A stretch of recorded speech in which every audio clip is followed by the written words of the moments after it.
The content, views, and opinions expressed in the following program are those of the producer and do not necessarily reflect the view and opinions of the City of Bremerton, BCAT, their officials, or their employees.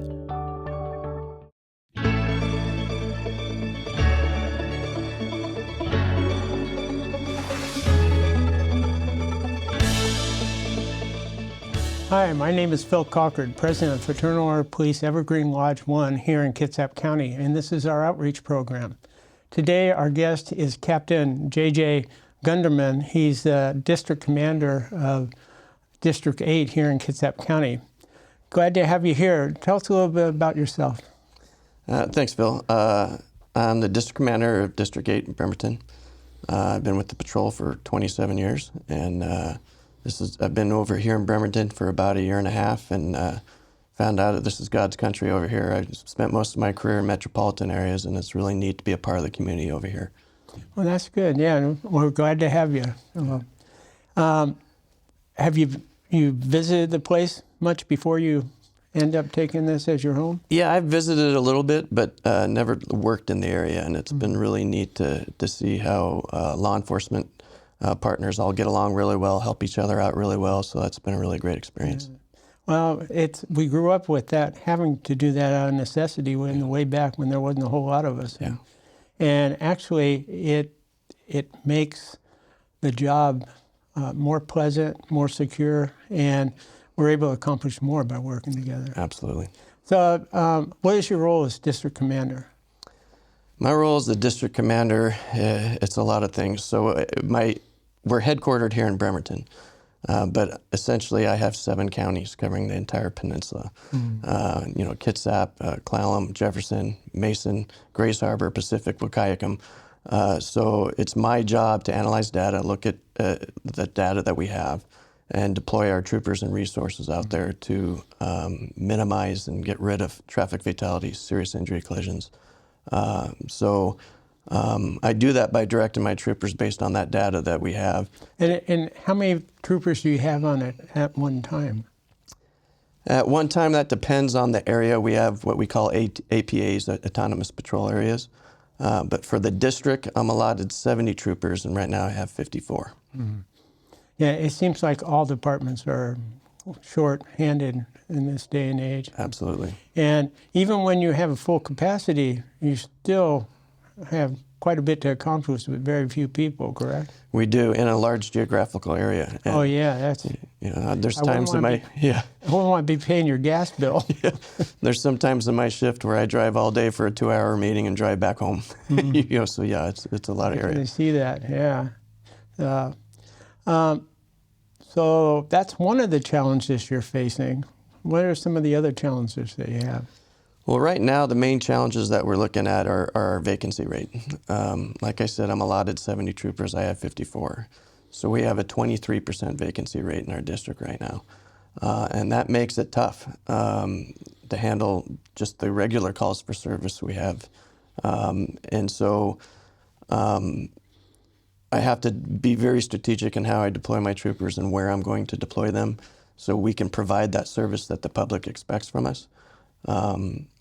Recruiting, as you mentioned, is a tough situation for all law enforcement agencies in this state. Washington State has the fewest amount of police officers per capita than any other state in the country. Yeah. And there's a variety of reasons for that. But we've been fortunate in the Washington State Patrol. The legislatures have really supported us, ensuring that we have competitive salaries with other agencies. This next year, our troopers are going to get a 17% pay increase, another 2% after that.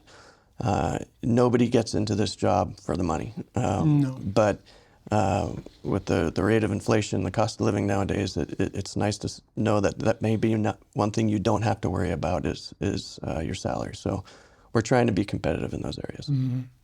Yeah, no, that's good. And I imagine it takes a work of art sometimes to know where to put your people, especially if you have one calling sick or whatever, because you got a big area they cover that. Absolutely. You don't want to let it go without having someone covering it. Yeah, and some of our areas are already operating on minimum staffing. Mm-hmm. And so if somebody calls in sick or if somebody has training and someone's not going to be there, we have to figure out ways to backfill those shifts so we can, again, provide that minimum coverage that the public expects from us. And I know with the other departments I had talked to that you're looking at a year and a half minimum downtime before a new rookie recruit becomes able to be independent on his own with the training and everything.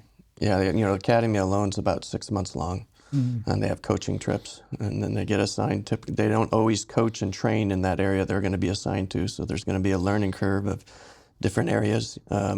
So yeah, it takes time, and this is a complicated job at times, and so it takes a while till they have the confidence, and we have the confidence in them that they can successfully do their job independently. Which means you got to have them shadowed once in a while. Right, absolutely. So that takes more manpower to do Absolutely. that. Yeah. So how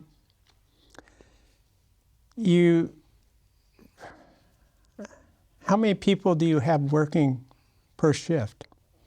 It depends on the area. In Bremerton, for example, Kitsap County, we could have anywhere from 3 to 7 in any given shift. Some of our remote areas, it might be, I have one Forks trooper that works Forks. Lives in Forks and works in Forks, and he's always on call 24/7 because he's the trooper responsible to handle stuff out there. So it really depends. All of the areas of the 7 counties have their unique challenges and have their unique geography. So it really kind of depends, and I listen for what the sergeants and my lieutenants are telling me, hey, this is what we need. On top of that, Kitsap County or the peninsula out here is a beautiful area. So the amount of traffic and population we get out here during the summer months with all the festivals, every weekend there's a festival of some sort in my district.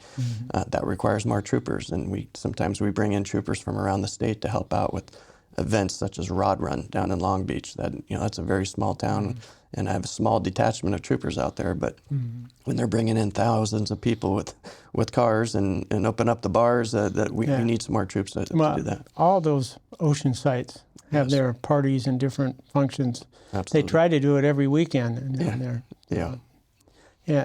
Do you have what I call floaters that you have the regular areas assigned to some? Do you have some that they go where they're needed from one day to the next? Well, every trooper's assigned an area, but one of the ways we've been able to combat the vacancies is something we call backfill shifts.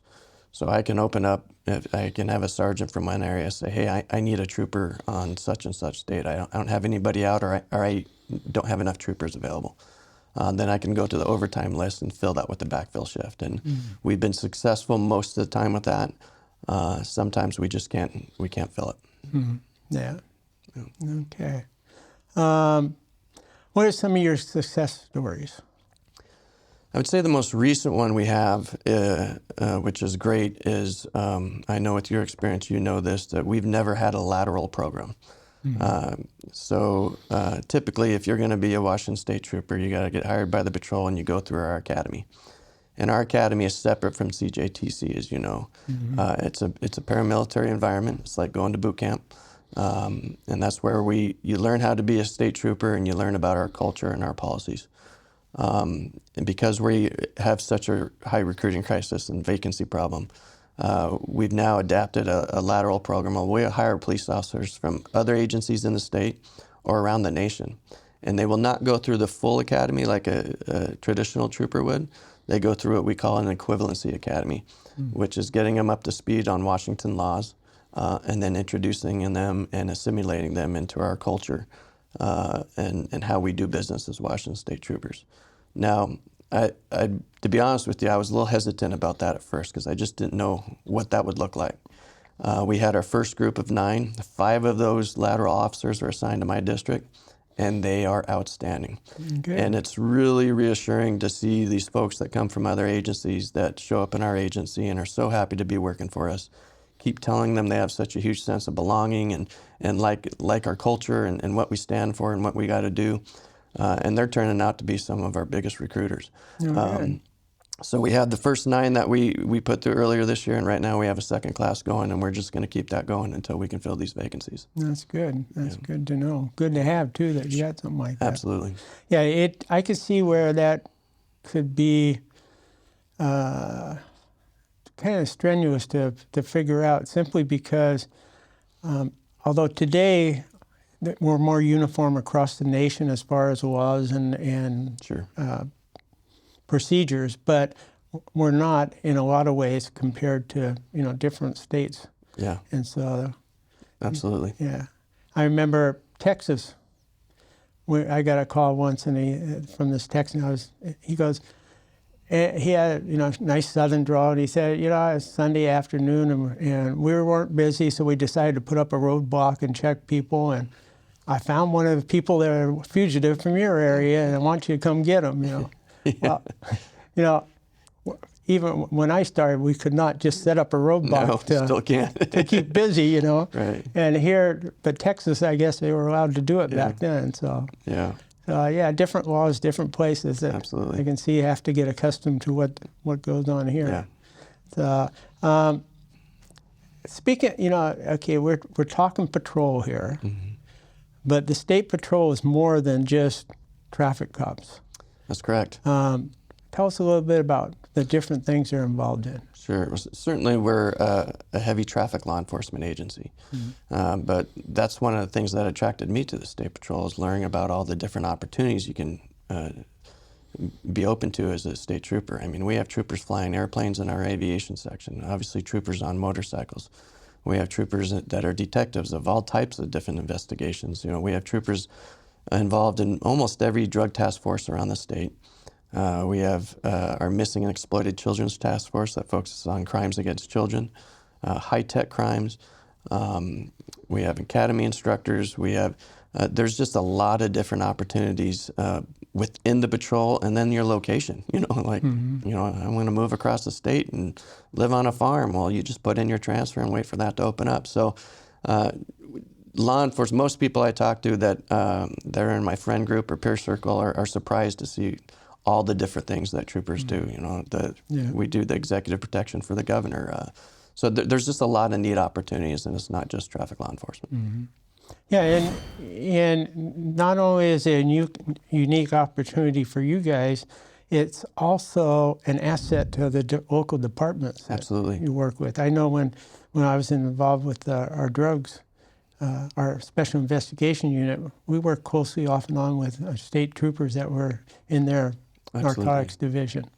And by working with different agencies, it also opens up resources that you don't have in your own agency maybe. So, absolutely. Yeah, it's a benefit for all. Yeah, we work well with each other because we have to. Like you said, we have to rely on each other to help out. And it's not always like that in some of the metropolitan areas that I've worked in, where every agency's kind of in their own silo. We help each other out, and then we crawl back to our cave once the big incident's over. But I meet regularly with the local police chiefs in all my district, and we discuss our resources and what's needed and how to help each other out, and it's been really neat to be a part of that. That's good. That's good. What's the State Patrol's views on this new pursuit law? Well, the State Patrol has always had a very conservative approach when it comes to pursuits. As you know, a couple years ago, the state legislation passed a law that put really heavy restrictions on law enforcement officers' ability to pursue people that are partaking in criminal activity. And then this last legislative session, they changed it to where there wasn't as many restrictions, and it was similar to prior to the restrictions. So we can actually pursue criminals now. But it didn't really change a lot for us in the sense that we are always going to put public safety first. And so, before when those restrictive laws were in place, we would turn on our lights and sirens, the car would speed away, and we'd turn off our lights and sirens because we couldn't do anything about it.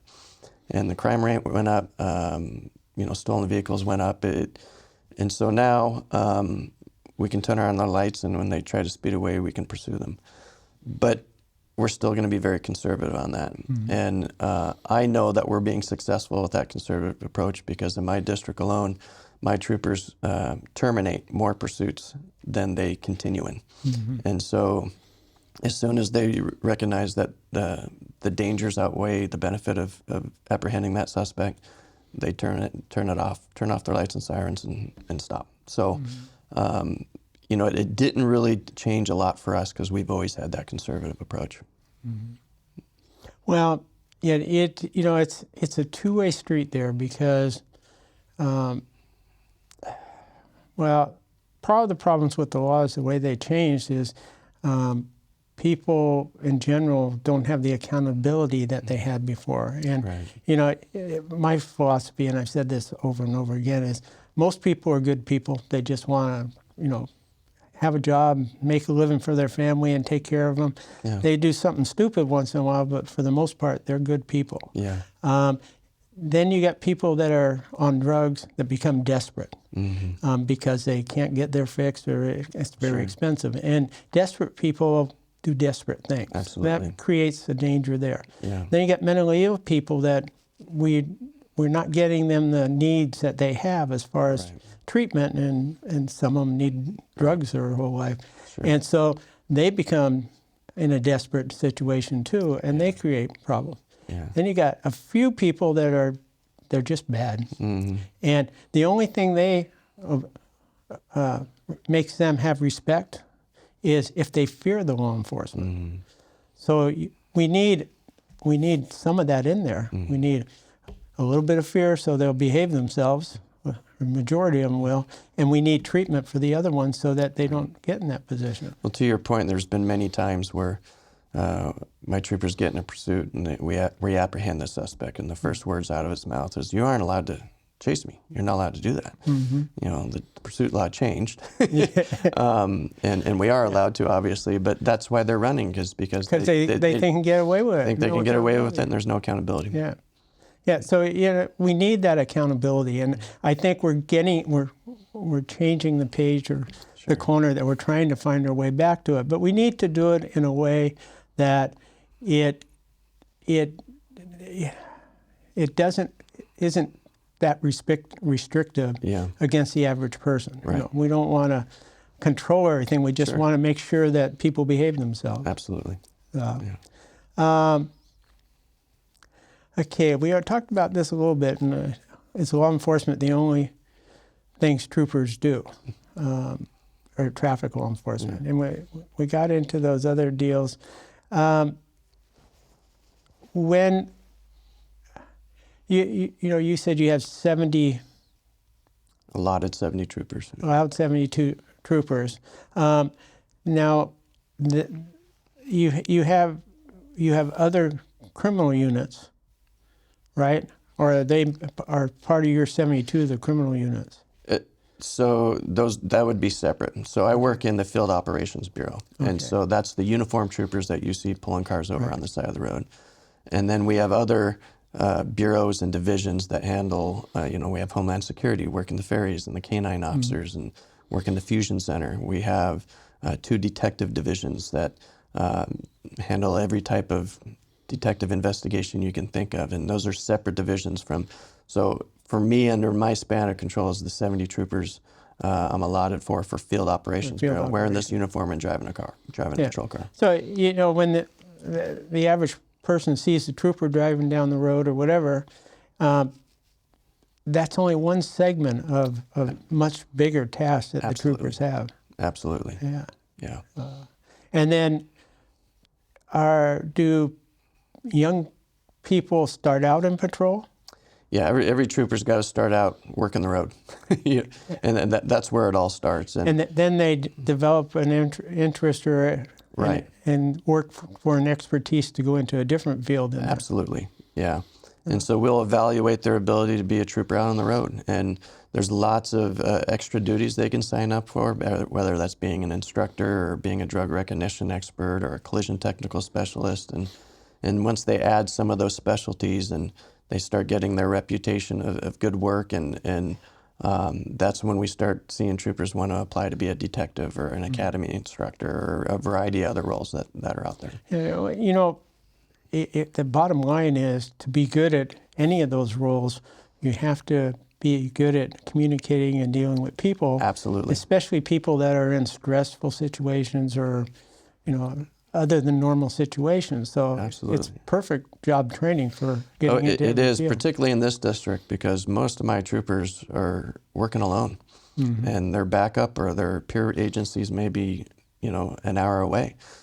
So they're on their own dealing with some very dangerous people at times, and they have to use their verbal judo and learn how to talk their way in and out of a few things. So it's great training for people. Yeah.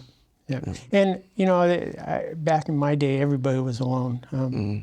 And we were kind of like you because, like, when I first started, there's a fat shift there's 3 working the county, 1 north, central, and south. A lot of times you had half the county, and sometimes you had the whole county to yourself. Yeah.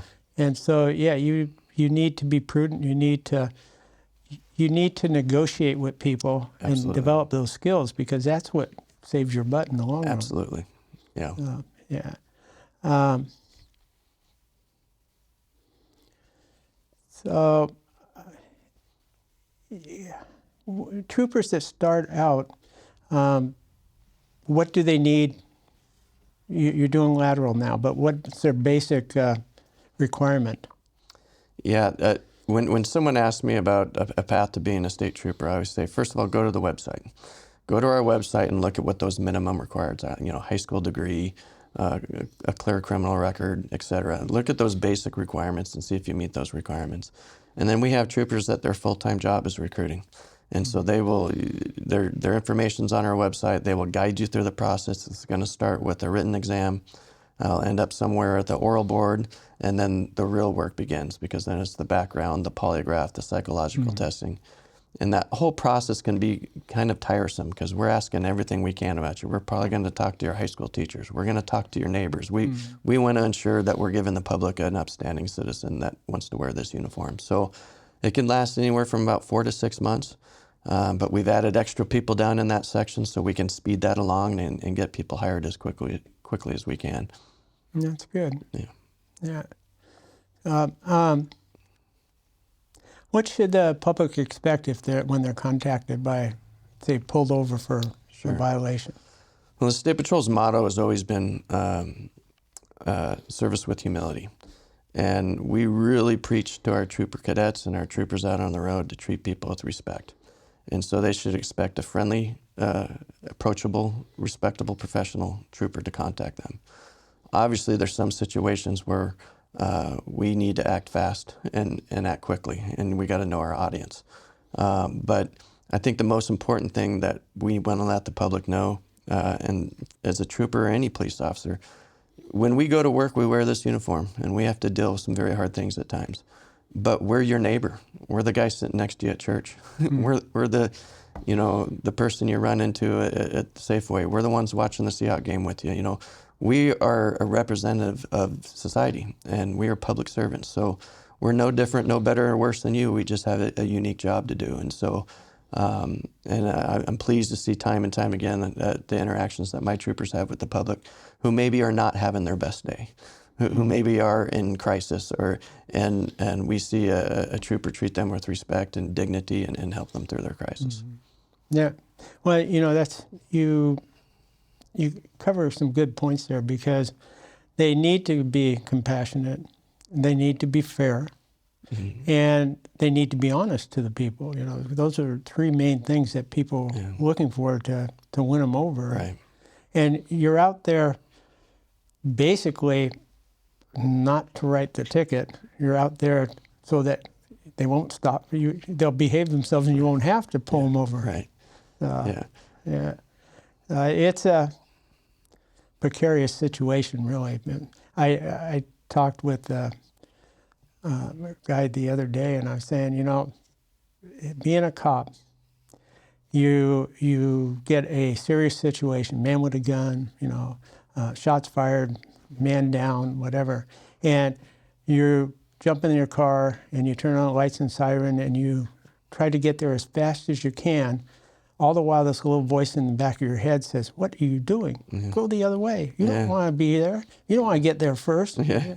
But you do what you got to do. Right. And I think anyone that's gone through that situation has to have a lot of respect for the men and women that every day get up and go do that. Absolutely.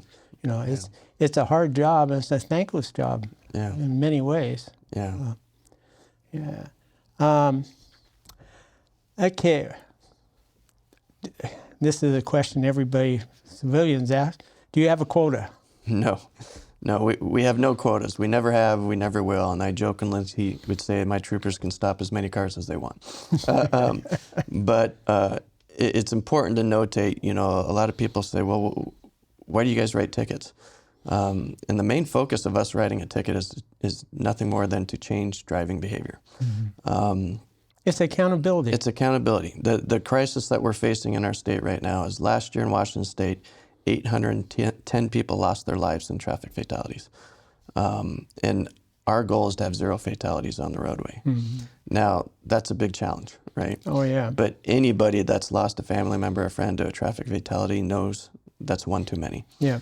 And so my expectation for my troopers is to go out and stop those cars that are contributing factors to those driving behaviors, such as driver or passenger not wearing a seatbelt, driving too fast, distracted driving, and obviously impaired drivers. Stop them, put them on the shoulder, and if they're impaired, arrest them, and then have a conversation with those other folks. And sometimes it might be just a verbal warning, you know, like, hey, I need you to slow it down today. And sometimes that may be a traffic infraction where you're going to have to pay a fine because we know that works. It does change driving behavior. Well, I want to thank you for coming in. I think we got a lot of good information there, and I appreciate it. Yeah. And hang on one second while I say goodbye to our audience. You bet. And if you want to come back again, we'd love to have you another time. Sure, you bet. And that concludes our show here on Bremerton-Kitsap Access TV.